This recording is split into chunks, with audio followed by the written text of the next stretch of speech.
நீங்க நெனச்சபடியே கரு கலைஞ்சிருச்சு. இப்போ உங்களுக்கு சந்தோஷம் தானே அப்படிங்கிற மாரி, ஈஸ்வரிய பார்த்தீங்கன்னா, கோபி வந்துட்டு குற்றம் சாட்டியிருக்கிறாரு. இன்னும் நெறைய இன்ட்ரஸ்டிங்கான விஷயங்கள் பார்த்தீங்கன்னா, இன்னைக்கான எபிசோட்ல நடந்துச்சு. ஸோ, அது குறித்து தான் இந்த பாக்கியலட்சுமி சீரியல் குறித்து நம்ம பார்க்க போறோம்.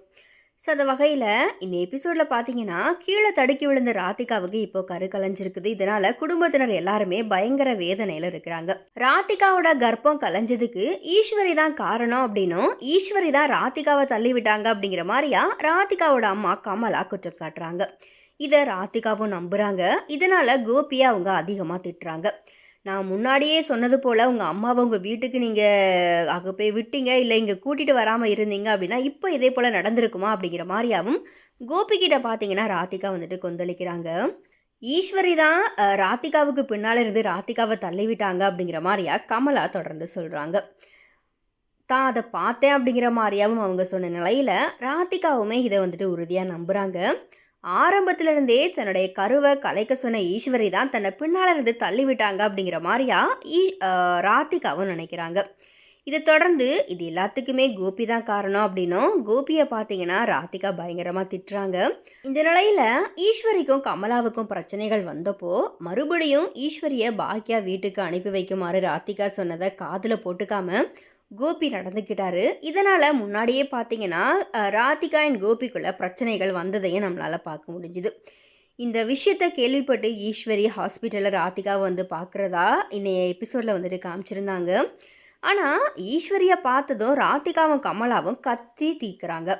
தன்னுடைய கர்ப்பம் கலைஞ்சதுக்கு ஈஸ்வரி தான் காரணம் அப்படிங்கிற மாதிரியா குற்றம் சாட்டுற ராதிகா தன்னுடைய குழந்தைய கருவிலையே கொன்னது போல் இப்போ என்னையும் கொல்ல வந்துட்டீங்களா அப்படிங்கிற மாதிரியா கேள்வி எழுப்புறாங்க.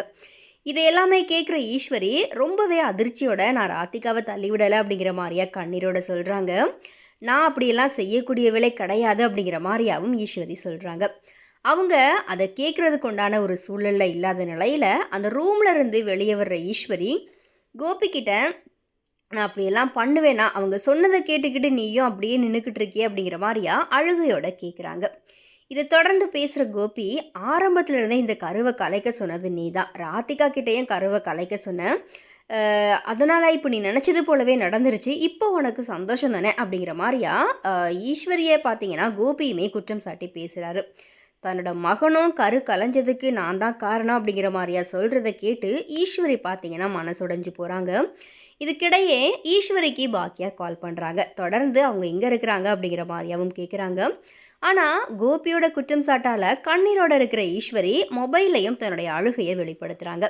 இதை தொடர்ந்து செடியின் மூலியமாக கோபிக்கு கால் பண்ணுற பாக்கியா ஈஸ்வரி ஹாஸ்பிட்டலில் இருக்கிறத உறுதிப்படுத்திக்கிறாங்க. இதனால் அவங்க பாதுகாப்பாக இருக்கிறதா உணர்ந்தாலும் தன்னுடைய மாமியார் ஈஸ்வரி அழுததை நினச்சி பாக்கியா ரொம்பவே தவிக்கிறாங்க. ஸோ இதோட பார்த்தீங்கன்னா இந்த எபிசோடும் வந்துட்டு முடியுது.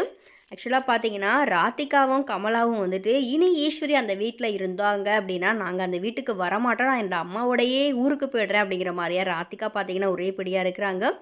ஈஸ்வரியை கோபி வெளியே அனுப்புவாரா, இல்லை மறுபடியும் ஈஸ்வரியை வச்சுக்கிட்டே அந்த வீட்டில் வேறு எதனா ப்ராப்ளம் வரப்போகுது அப்படிங்கிறத நம்ம வெயிட் பண்ணி பார்க்கலாம்.